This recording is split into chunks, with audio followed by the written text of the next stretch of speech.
Well, first of all,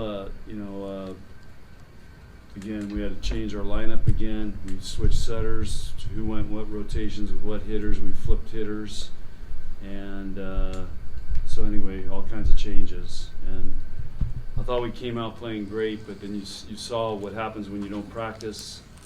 You're not in a rhythm. You're not doing that for, that Minnesota Lion's been doing that for the whole season, and they're in a very good rhythm and know where everybody is. And we just got discombobulated and lost that first game with a big run. But we played hard. We competed hard. We didn't give up.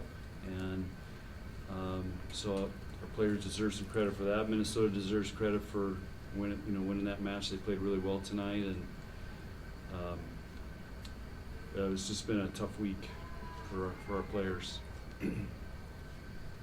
Is this the most adaptable team you've ever coached? Well, they've had to be adaptable, but it just shows you, how hard it is to be good at a high level, and it's only a couple points here and there. But I saw some things tonight I've never seen our players do, air-wise and swing-wise, and it's just, there was just a lot of uncertainty tonight. So, and because we're playing, all these different lineups. And again, I didn't find out, we didn't find out, Nicklin tried to practice today, couldn't practice, and then there we are, we're scrambling, trying to, okay, what adjustments are we going to make, how are we going to do this? So that's how much, it's not like we go very hard on game days because we have a match to play tonight. So. Why did you want to flip the rotations with your setter and your outside? Why did you flip those two? There's a lot of reasons for that. We mainly look at passing, where we wanted to try to have Maddie in the back row more. We wanted to have Whitney hit off Ani, so that was flipped there because Lindsay's been hitting off of Kennedy, and we flipped Kennedy's rotations. She took Nicklin's rotations, and Ani's used to those rotations when she played, so I want to try to keep it because she hasn't played, so I want to try to keep it as simple for her. So it's just, if you guys go to China, they got these dudes that are spinning plates, and they get all like 25 plates all spin at the same time. That's what it felt like this week, trying to get these plates spinning, and so we got some momentum or direction we're heading, and so I feel for our players because it's so hard to get a great team going, and we were, 6 days ago we were humming, and then you can see one player, one situation, two players, just it changes everything. That's why volleyball is an ultimate team game. It's 6 people, 900 square feet, the ball's moving fast. Do you hope to have Nicklin back next week? I hope so, yeah. We'll have to see. But she lasted about 20 minutes of practice today, and that was it. That lead in the first set, then you got stuck when this was serving there. Why'd you get stuck right there with her?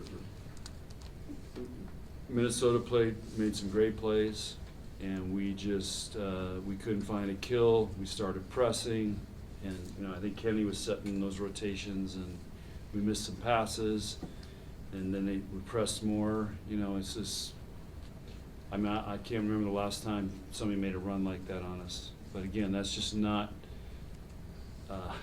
It's just not preparing well enough and being in a rhythm and playing together enough in those lineups and those rotations. More questions? Emotional weekend, obviously. How do you mentally guide this team so they're in a good place entering the NCAA Tournament next week? I got to figure it out because we've never been in this situation before, so we have to figure it out. And I think it'll get better once we know, like Maddie, she's been playing next to Kenzie for 4 years here, and so is Lexi. We were the best passing team in the Big Ten, and now we're trying to figure out how to pass again and who has what balls, and that was part of the run. We were confused on what balls. Allie took some balls that weren't hers, and it just, it's. You guys think about it, that serve's coming about 40 miles an hour. Think of a car coming at you that fast, and there's 2 people, you got to decide who's going where. And so we got some stuff to figure out, and hopefully we'll have a week to prepare and try to get a little smoother. But it's a big challenge. But I hope you guys give our fans credit for, sticking around for the senior night. That's pretty special, and that Caitlin Hort said it all about what this program means and what it meant to her, and she's already been through a senior night once, and so that's pretty awesome, and that, again, that's one of the things that helps you get through nights like tonight and weeks like this week, is seeing that, because that's really what it's all about after the wins and losses, is seeing the look on those parents' faces and those players and what this means to them and our fans and how much they appreciate them. All right, thank you. Okay, thanks, guys. Thank you.